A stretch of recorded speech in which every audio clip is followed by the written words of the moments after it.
Good afternoon. Today I want to talk to you about COVID-19. Maybe the best way to start is, in a significant part of the country, you wouldn't have to take one of these off. You don't have to put one on. Like in my home state of Delaware, where I live in Newcastle County, where I was yesterday in Pennsylvania, because people got vaccinated. They got vaccinated. They don't need the mask when the vast majority of people got vaccinated. Look, I want to talk about what's really happening, what it means, what it doesn't mean, and what we need to do this week and the months ahead. From the moment I was elected, I said I'd always give it to you straight from the shoulder. And we need some straight talk right now, because there's a lot of fear and misinformation in the country, and we need to cut through it with facts, with science, with the truth. So, what's really happening today? After months and months of cases going down, we're seeing a spike in COVID cases. They're going up. Why? Because of this new form, this new variant called the Delta variant. This is a much different variant than the one we dealt with previously. It's highly transmissible, and it's causing a new wave of cases in those who are not vaccinated. Our experts tell me that cases will go up further before they start to come back down. But while cases are on the rise, we're not likely to see, according to experts, a comparable rise in hospitalizations or deaths in most areas of the country. So you have to ask yourself, why is that? Because 164 million Americans are fully vaccinated, including 80% of the most vulnerable, our seniors. So there's a challenge, as you knew there could be.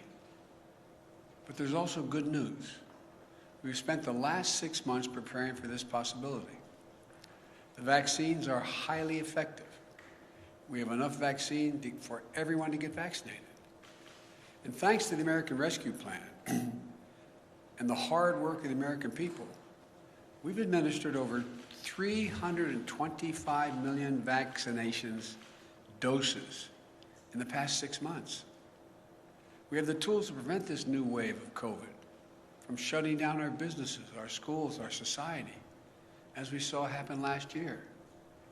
I've said from the beginning that we will be guided by the science. So here's what the science tells us. On Tuesday, the Center for Disease Control and Prevention, the CDC, announced its new mask recommendation in parts of the country where COVID cases are substantially high, where people didn't get vaccinated, which they define as 50 new cases for every 100,000 people in a week. The CDC recommends you wear a mask when you're in public and indoors, like work or in a grocery store. That's true for both the vaccinated and the unvaccinated. Why? Because even if you've been fully vaccinated and protected from severe illness from COVID-19, you could have the Delta variant in your system and spread it to someone who isn't vaccinated. We need to wear a mask to protect each other and to stop the rapid spread of this virus as we work to get more people vaccinated. And I hope all Americans who live in areas with substantial or high case rates will follow the mask guidance that's being laid down by the CDC. I certainly will, and I have, because this is one of those areas in Washington. And at my decision, at my direction, all federal personnel and visitors to federal buildings will have to do the same thing. As I said from the beginning, a mask is not a political statement. It's about protecting yourself and protecting others. Masking is one defense against the spread of COVID-19. But make no mistake, vaccines are the best defense against you getting severely ill from COVID-19. The very best defense. And you want to know how we put this virus behind us? Well, I'll tell you how. We need to get more people vaccinated. Look, and it's important to understand what vaccines do and what they don't do. Put simply, the vaccines are designed to save lives and prevent severe illness. They're highly effective at both. 190 million Americans have had at least one shot. Of that group, about 90% are done now, and 10% are waiting for the second shot. To those folks who have one shot, but not the second, go get the second shot. Even if you're overdue for the second shot, it's not too late. Go get the second shot now. The bottom line is, if you're fully vaccinated, you're highly protected from COVID-19. But I also know that many of you who are vaccinated are concerned about what's called breakthrough cases. Yes, some fully vaccinated people will still test positive, and some will show some symptoms of COVID-19. That's expected with almost every vaccine there is for other diseases. But breakthrough cases remain rare, and almost all are mild cases. In fact, virtually all hospitalizations and deaths are among the unvaccinated. I also know many of you are wondering if you need a booster shot to add another layer of protection. As of now, my medical advisors say the answer is no. No American needs a booster now. But if the science tells us there's a need for boosters, then that's something we'll do. And we have purchased the supply, all the supply we need to be ready if that was called for. Folks, the truth is, as more people get vaccinated, we are better protected as a nation to continue reopening safely and responsibly. We are not fully out of the woods yet, because what is happening in America right now is a pandemic of the unvaccinated. Let me say that again. It's a pandemic of the unvaccinated.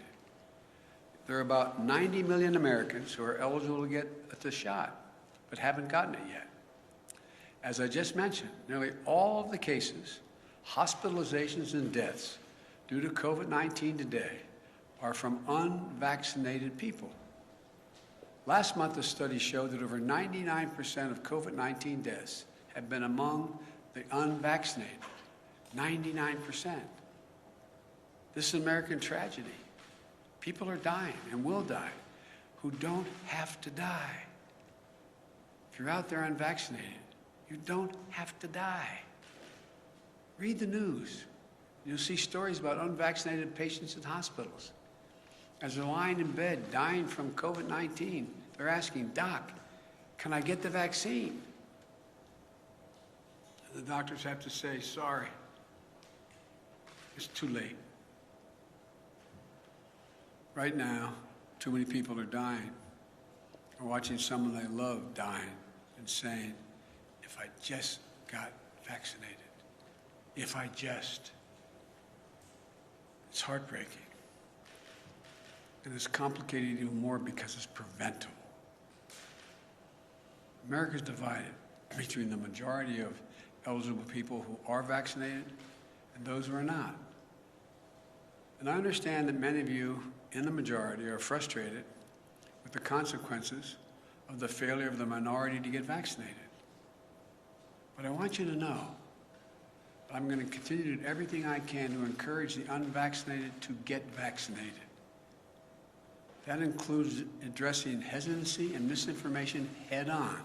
For example, I know some of you who are unvaccinated think the development of a vaccine was rushed, therefore I'm not going to take a chance. As a result, I think it's not safe because it was rushed. I understand. But let me explain. Our top scientists, the National Institute of Health, the NIH, and across the country, got to work applying decades of research. Decades of research. I'm going to repeat that. Decades that had already been done, the research, to develop the COVID-19 vaccine when it hit. In the last 6 months, more than 325 million doses of the vaccine have been administered in the United States, and billions of doses administered around the world. The vaccine was developed and authorized under a Republican administration, and it's been distributed and administered under a Democratic administration. The vaccines are safe, highly effective. There's nothing political about them. Look at all the people who took a shot at it. Later we learned a lot of them had already been vaccinated. From the start, I have to compliment Republican Senate Minority Leader Mitch McConnell. He hadn't made it political. He's encouraged people to get vaccinated and continuing to do so, and the state's in pretty good shape.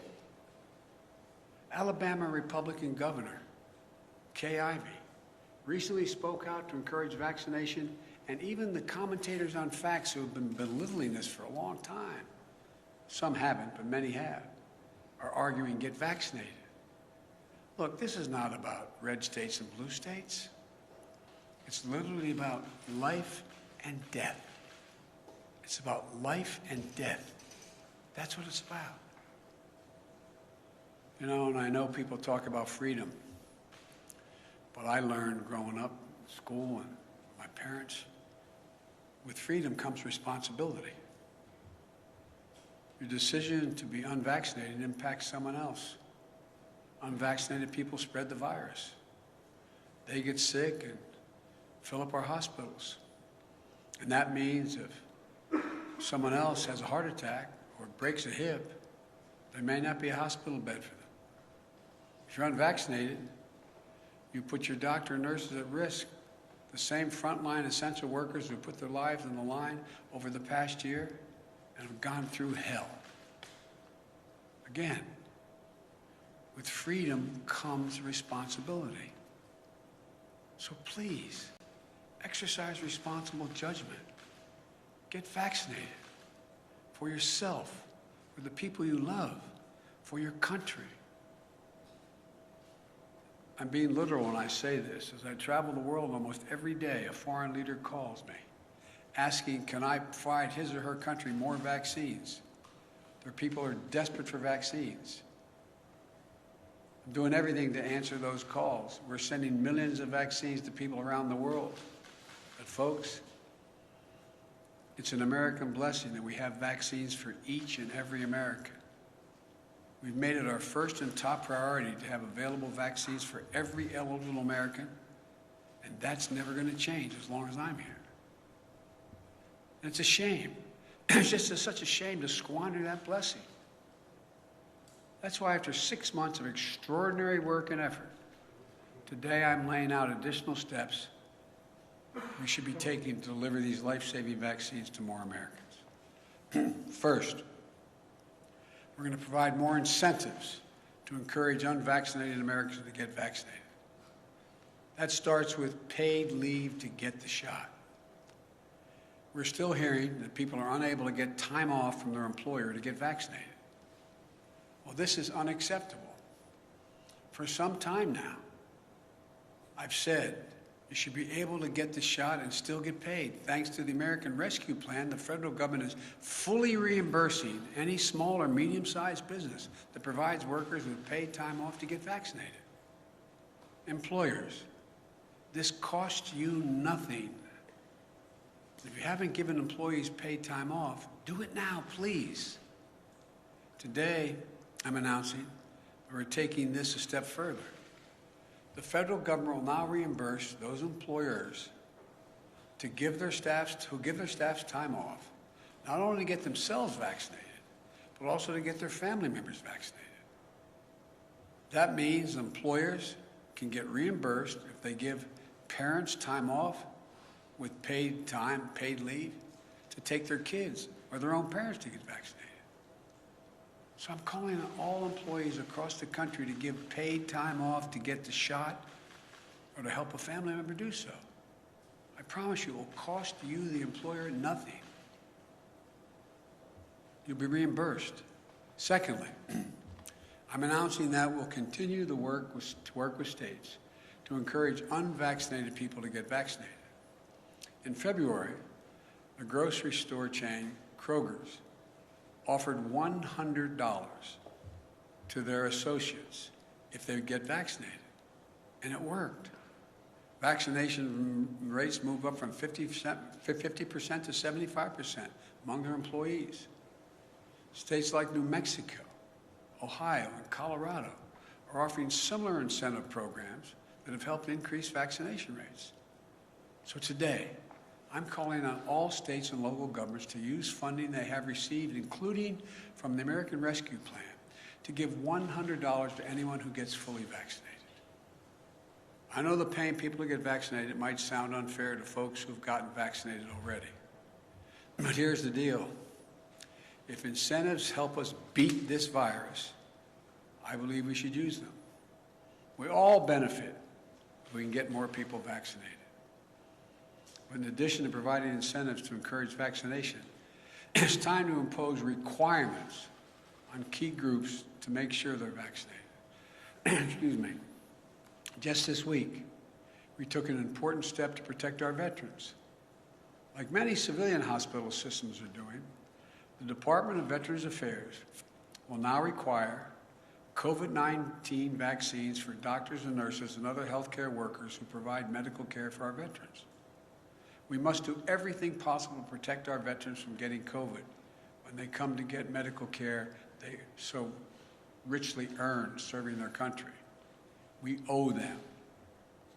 Next, since many vaccinations are required for active duty military today, I'm asking the Defense Department to look into how and when they will add COVID-19 to the list of vaccinations our armed forces must get.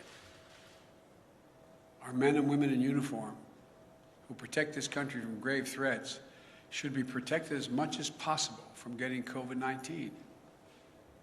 I think this is particularly important because our troops serve in places throughout the world, many where vaccination rates are low and disease is prevalent. Next, every federal government employee will be asked to attest to their vaccination status.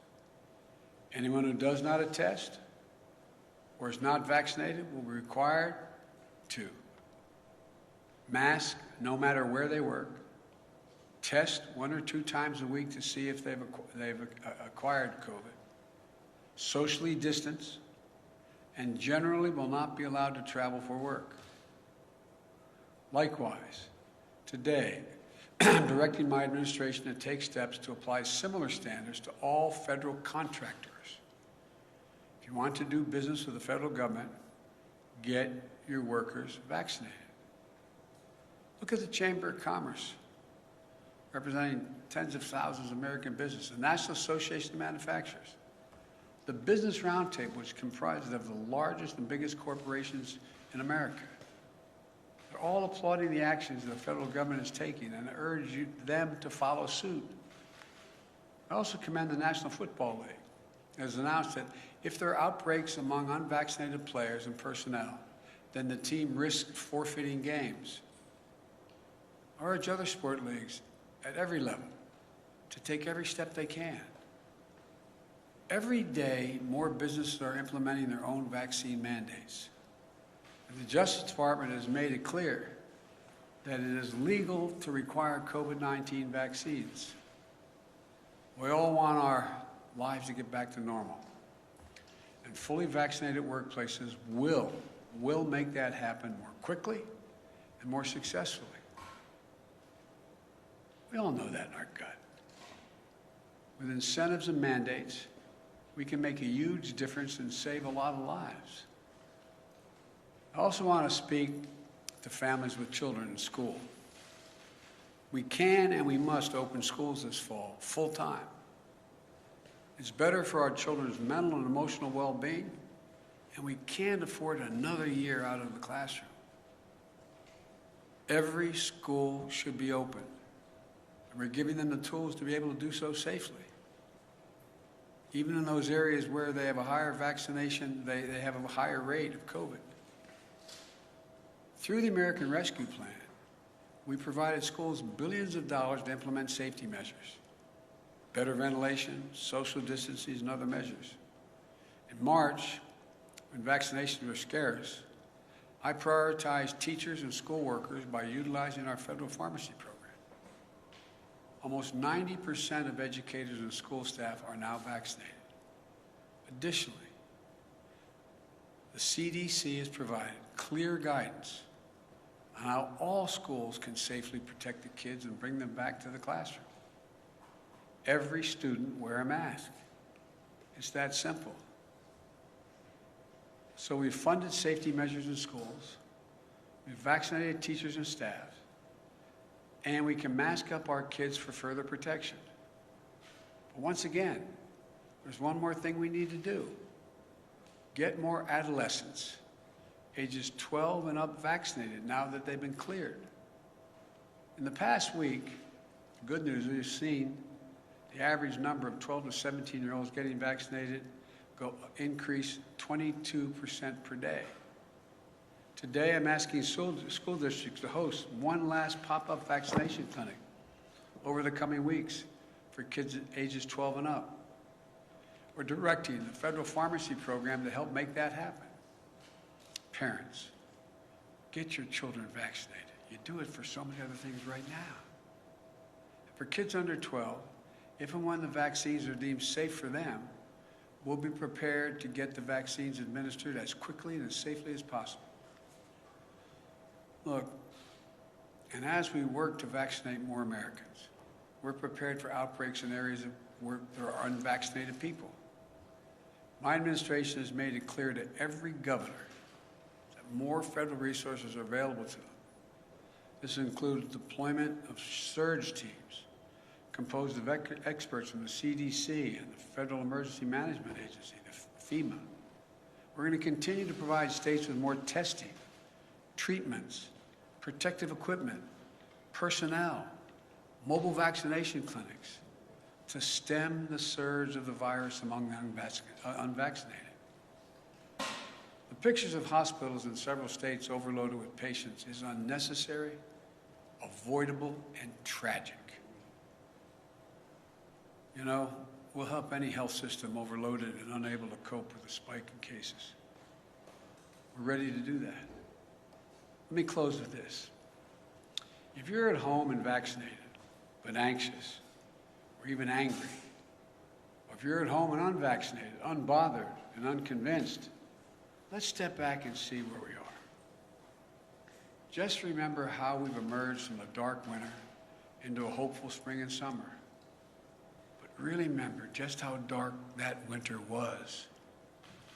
Over 3,600 Americans were dying each and every day. And now, even with the surge among the unvaccinated, we're down to that 300 Americans a day. Significant. Millions of people were out of work, out of homes, out of hope and going hungry. Remember those long lines? People in their automobiles waiting for a box of food to be put in their trunk? Experts and pundits said we couldn't get the vaccines. And even if we could get the vaccines, we couldn't get it in people's arms. We couldn't get them vaccinated. They predicted our economy would collapse. Remember how we stayed focused and how we went to work?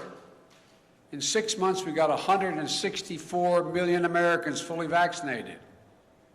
Because we vaccinated so many people, put in place so many safety measures, and got economic help to businesses and people most in need, our economy is recovering. More than 3 million Americans are back to work since I was sworn in. A faster job growth than any previous administration, any. We're experiencing the fastest economic growth in nearly 4 decades, the best in the world as of now.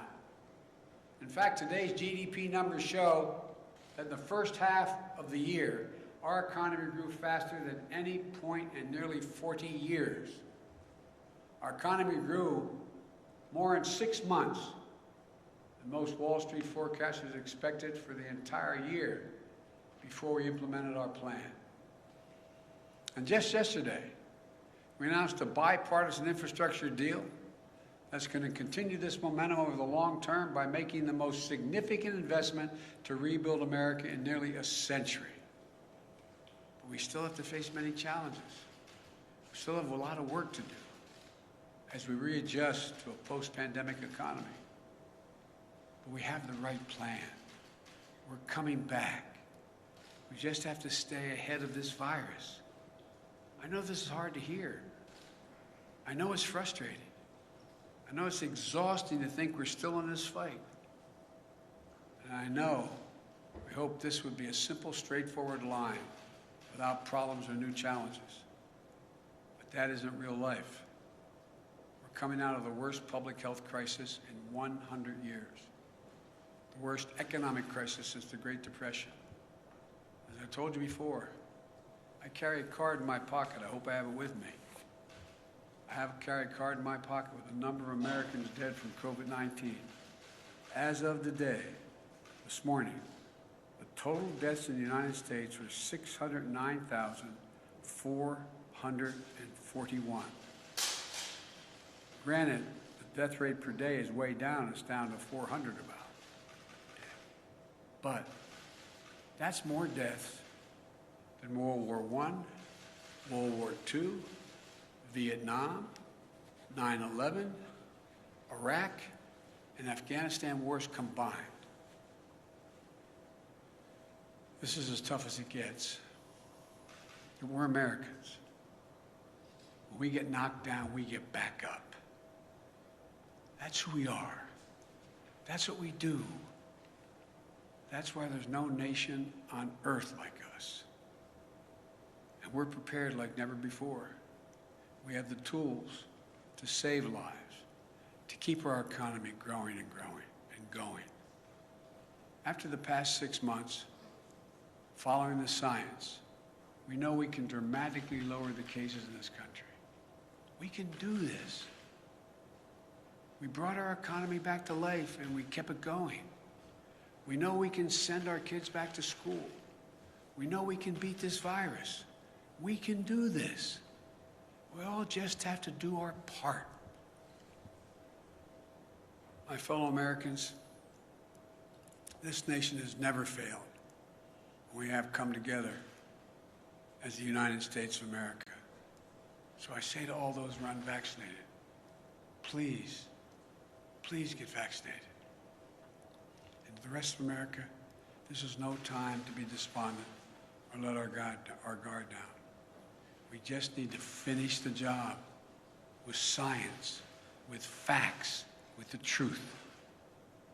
And together as Americans, we're going to be able to beat this. May God bless you all, and may God protect our troops. Thank you. Mr. President, why do vaccinated people still need to mask up? Mr. President, how long do you think it might be necessary to wear a mask, and at what point do you think people might have to have a booster shot? Thank you. I said in my talk, the booster shot is not needed now. It is possible that it will be needed later. I don't know. The science hasn't dictated that yet. And the first part of your question? How long do you think people might have to wear a mask again?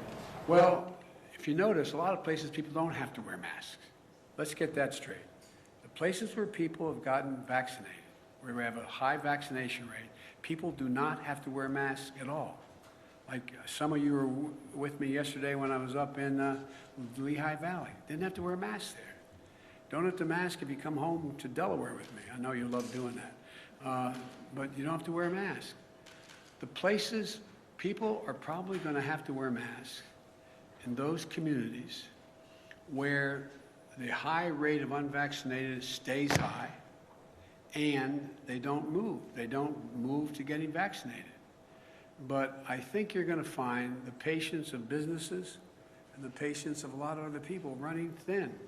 Because the fact is, if you had high vaccination rates, we wouldn't be in this spot right now. Yes, sir. Mr. President, will this set up an American workplace for federal workers and private sector that really is the vaccinated versus the unvaccinated? And is that a pressure you're trying to harness now?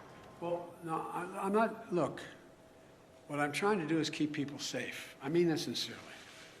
So, if in fact you're unvaccinated, you present a problem to yourself, to your family, and to those with whom you work.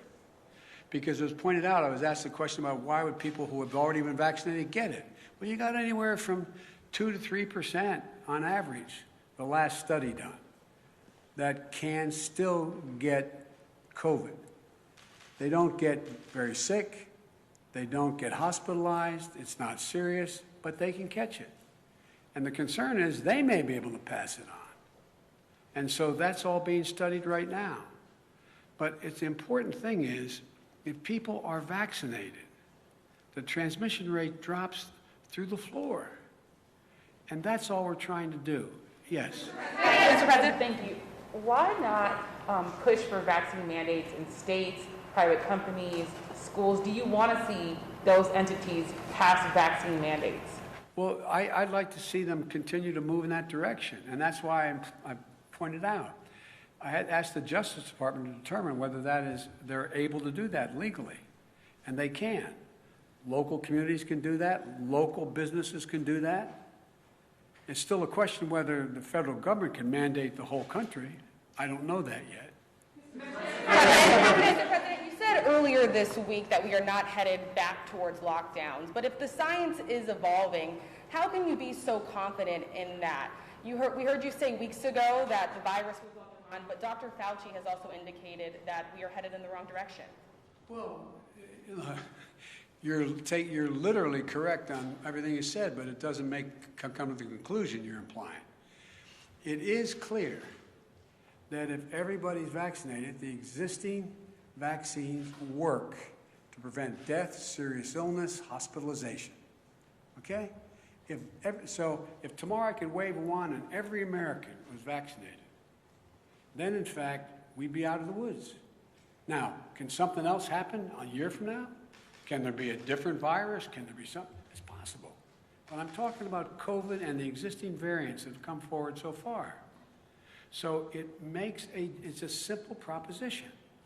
If you're vaccinated, you find yourself in a situation where you are highly unlikely, even if you somehow get the virus, very small percentage do, that you are not going to be hospitalized, you're not going to be on a ventilator, you're not going to be sick, but you could be in a position to possibly spread it to someone who wasn't if you have it in you. Yes? Thank you so much, Mr. President. Thank you. I wanted to ask, why not require that the people show proof that they're vaccinated? And also, if you could just, with the 4 million, how much of an impact do you think this will have? Do you have a projection, sir?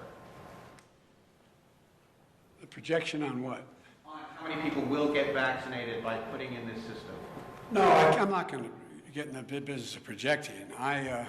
Exactly how many people are likely. All I know is that we go through these periods, then we run up against a wall, then something happens where people realize, oh my Lord, this is really a problem, and they begin to see things. Look, the fact that a lot of your friends are now saying, get vaccinated, who were before were saying, this is not a problem, this is all a Democratic thing, with a small d and a capital D. I mean, there's a lot changing. People are becoming aware. The more aware they become, then we have these surges of people going out and getting vaccinated. And it just keeps building. I'm sorry, sir. What about what? What about requiring proof, sir?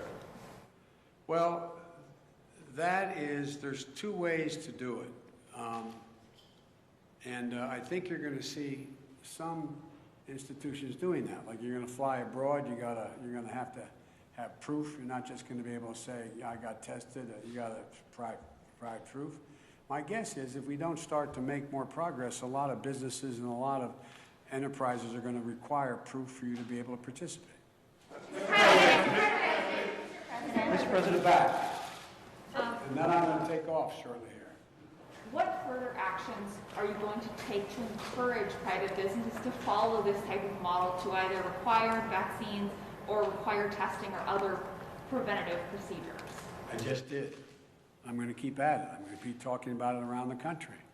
Are you willing to reach out to private businesses, meet with them, try and actively encourage them to follow this model? Well, I have. That's why we have folks from the Chamber of Commerce to the manufacturers, et cetera. So, am I going to call a meeting of every, business in the country to come to Washington or go on? I have made the case repeatedly. I doubt whether there's a single solitary business that doesn't understand that I think it's smart for them to require testing, and if you can't demonstrate, you can't prove you've been vaccinated, you have to be tested.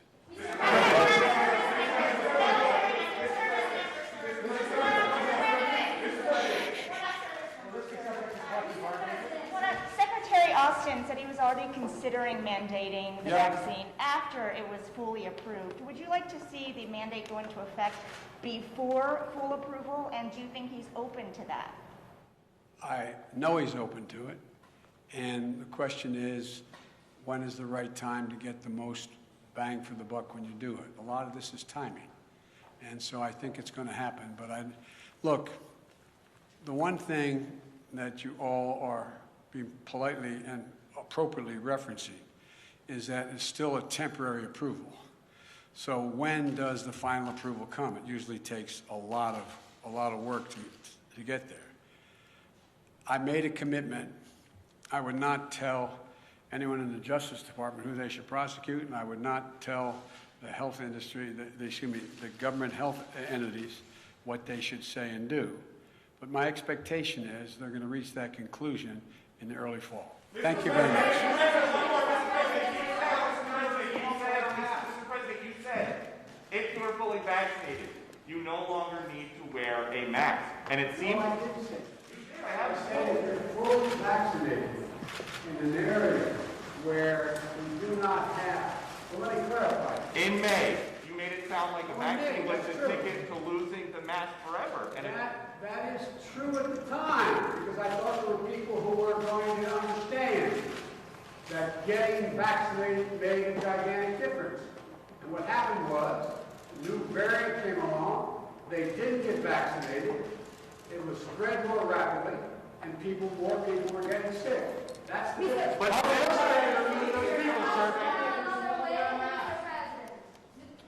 How is the First Lady, sir? We're going to find out in a minute. That's why I'm waiting.